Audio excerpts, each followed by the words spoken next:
গুলিবিদ্ধ হয়ে 13 জন সাধারণ নাগরিক মারা গেল, এটা নিয়ে কি বলবেন? দেখুন মরণ, তাদের হাতে পিস্তল ছিল, যে তারা গুলি চালাচ্ছিল, যে আমরা কি আঙ্গুল চাটবো?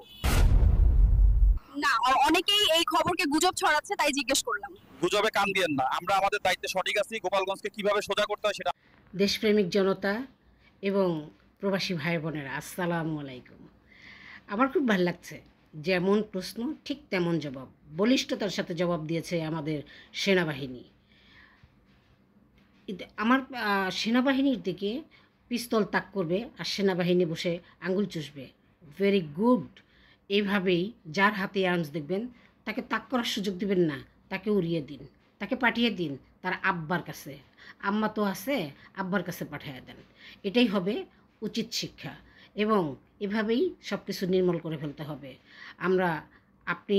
আমি সেনাবাহিনীর প্রতি, এই ভাইয়ের প্রতি, বিশেষ করে দেশপ্রেমিক সেনাবাহিনীর প্রতি আমি লাখো সেলট, হাজারো সেলট। আমাদের প্রবাসীর পক্ষ থেকে আপনাকে লাখো সেলট, হাজারো সেলট, কোটি কোটি সেলট। কেননা আপনি সঠিক সময়ে সঠিক কাজটি করেছেন এবং সঠিক জবাব দিয়েছেন। আমাদের বাঙালিদের মন খুব নরম।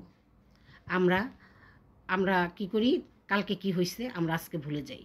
তো 2, 4, 5 বছর চুপ থাকতেন, 10 বছর চুপ থাকতেন, আবার ফিরে আসতেন।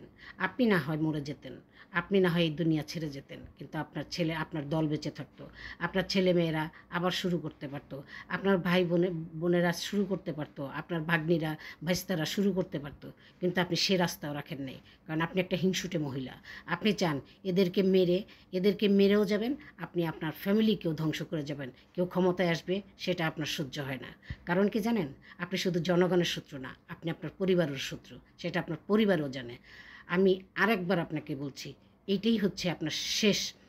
আপনি জবান বন্ধ রাখেন। স্বাধীনতা যুদ্ধের সময় আপনার বাড়িতে, ওই 32 নম্বর বাড়িতে আর্মিদের আড্ডা ছিল, মনে আছে? মনে আছে সে কথা? আপনারা হচ্ছে জাতিকে, জনগণকে, সাধারণ নিরীহ জনগণকে সামনে আগায়া দিয়ে তারপরে আপনারা বিরিয়ানি খাইতেন, ঠিক আছে? সেই দিন আর নাই, সেই দিন নাই। আমাদের শিশু বাচ্চারা, আমাদের দেশপ্রেমিক জনতা সব কিন্তু আপনাদের চালাকি বুঝতে পারছে, এবং আপনাদের কোনো কথাই এখন তারা আর মাথায় নেবে না। আর আমি আপনাকে শেষবারের মতো বলছি, আবারও বলছি, জবান বন্ধ রাখেন। আমার শেষ কথা, জবান বন্ধ, জবান বন্ধ।